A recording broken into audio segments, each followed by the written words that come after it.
I think there's, a deep sense of creative need within medicine.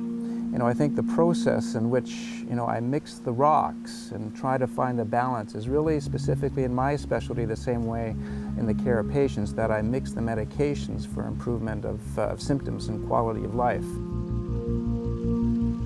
Palliative care appealed to me because when it was a time for a change, and I outgrew, I think, the practice of emergency medicine. I was looking for some new challenges.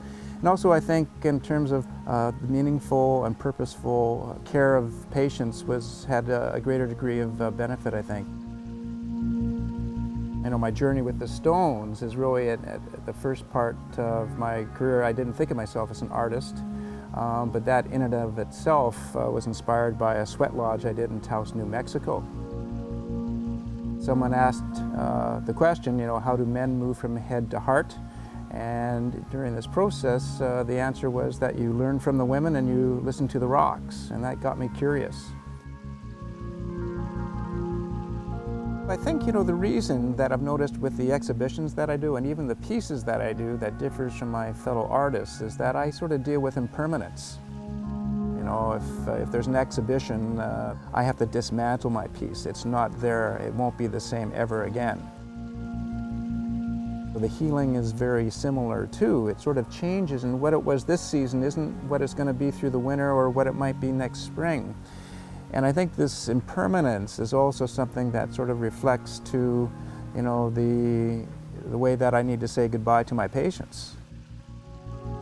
I think the healing, I had it initially envisioned as a participatory piece.